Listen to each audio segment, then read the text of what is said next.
우리가 흔히들 많이 걷는데 살이 잘 안 빠진다고도 얘기를 하십니다. 근데 많이 걷는 게 중요한 게 아니라 그 걷는 시간이 엄청나게 중요합니다. 우리가 밥 숟가락을 놓자마자 걷는 게 매우 중요하고요. 곽도원입니다. 오늘도 안녕하십니까? 우리가 다이어트는 평생의 숙제라고 얘기하잖아요. 여러 가지 지식들을 찾아보고 노력을 했는데도 우리가 잘 안 되기도 합니다. 그것은 어른들한테도 마찬가지고 우리의 자녀분들도 우리 부모님들이 많이 애를 써주고 계시지만 그 비만 관리가 잘 안 되는 경우들도 많이 있습니다. 그래서 오늘은 그런 부분들에 대해서 한번 얘기를 해보려고 합니다. 비만 때문에 고민의 환자분들을 많이 보기 때문에 비만 치료에 있어서는 저도 정말 진심입니다. 그래서 거기에 대한 자세한 내용들을 한번 같이 다뤄보려고 합니다. 비만에 대해서 또 드리고 싶은 말씀 중에 핵심은 여러분들의 비만이 여러분들에 의한 게 아닐 수도 있다는 내용 때문입니다. 자, 그게 무슨 말일까요? 비만에 대해서 먼저 퀴즈를 하나 내보려고 합니다. 자, 퀴즈 한번 보실까요?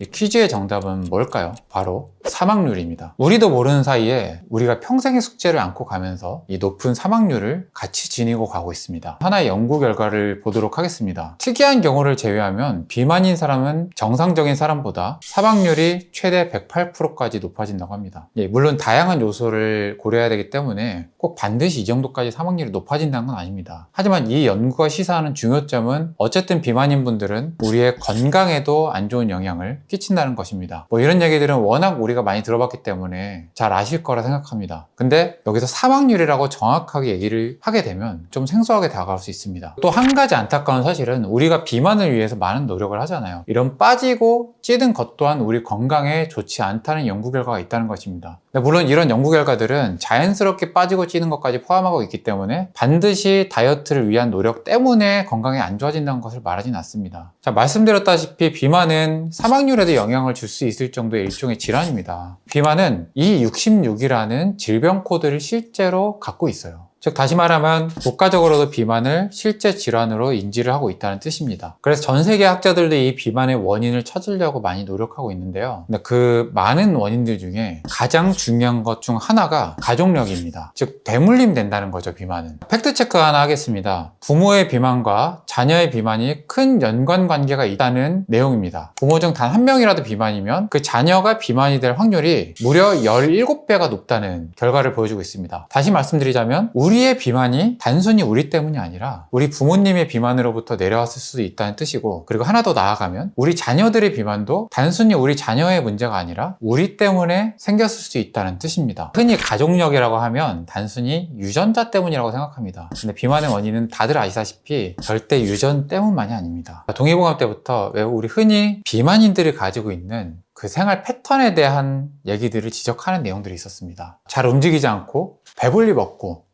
나면 또 눕고, 이런 사람들에 대한 얘기를 동의보감에서 정확히 기재를 하고 있습니다. 이런 사람들은 비만뿐만 아니라 여러 가지 많은 질병들이 생긴다고 얘기를 하고 있었고요. 귀인들이 이런 생활 패턴을 보인다고 얘기를 하고 있고, 귀인들은 마음은 편할지 몰라도 각종 여러 가지 질환들에 시달린다고 얘기를 하고 있습니다. 근데 여기서 말하는 귀인이 사실 어떻게 보면 모든 현대인들이 동의보감 기준으로는 귀인이에요. 왜냐하면 지금 우리들은 대부분이 힘든 노동을 하지 않고 먹고 싶은 것을 마음대로 먹을 수 있기 때문입니다. 동의보감에서는 이런 패턴들을 가진 사람들이 귀인들이라고 얘기하고 있습니다. 이 귀인들은 편할 수는 있지만 그 몸은 괴롭다고 얘기를 하고 있어요. 편하게 먹고 놀고 즐기고 힘든 일도 안 할 수 있지만 이런 여러 가지 질병들에 잘 노출된다는 뜻이죠. 그리고 오히려 천한 사람들은 몸은 고되게 일은 하지만 이런 질병들에 걸리지 않는다고 얘기를 하고 있습니다. 그런데 어떻게 보면 지금 현대인들의 대부분은 동의보감에서 말하는 이 귀인의 생활 패턴을 갖고 있어요. 왜냐하면 대부분 사무직으로 일을 하고 있고요. 우리가 진짜 귀하고 비싼 음식들을 매일 먹지는 못할지언정 밥을 굶는 사람들은 요새는 거의 없습니다. 그러니까 어떻게 보면 우리 모두 그 귀인의 생활 패턴을 갖고 있고, 그 귀인의 생활 패턴을 조금 더 부지런한 사람의 생활 패턴으로 바꿔야 된다는 뜻입니다. 그런데 제가 앞서서 가족력을 얘기하다가 갑자기 이런 귀인의 생활 습관 얘기로 넘어왔습니다. 말씀드린 것처럼 우리가 가족력이라고 하면 전부 다 유전만 생각한다고 얘기했잖아요. 그런데 이 가족력을 만드는 중요 요인 중에 하나는 바로 그 생활 습관을 담는 데도 있기 때문입니다. 자, 지금 우리가 갖고 있는 생활 습관은 우리 스스로가 만든 생활 습관이 어떻게 보면 아닐 수도 있습니다. 우리가 갖고 있는 이런 생활 습관들은 우리 부모님들한테서 어릴 때부터 무의식 중에 배워온 생활 습관이고요. 그리고 우리 아이가 갖고 있는 생활 습관도 우리에게서 배운 생활 습관일 것입니다. 그래서 만약 우리 아이가 비만이라고 생각된다면 우리 아이의 뭔가를 바꾸기 이전에 먼저 그 아이에게 보여지는 우리의 생활 습관을 교정해보는 게 먼저라고 생각합니다. 그래서 부모님이 먼저 그런 부분들을 챙기게 되면 우리 아이들은 자연히 그것을 보고 따라 배울 것이고, 치료를 받더라도 부모님이 먼저 치료를 받아서 어떤 생활 패턴을 잘 만들어 나갈 수 있게 되면 그 다음에 이어서 우리 아이는 저절로 그런 부분들이 좋아질 수도 있을 거라고 생각합니다. 비만이라는 질병은 이 귀인의 시대라는 것이 만들어낸 산물로 볼 수도 있을 것 같습니다.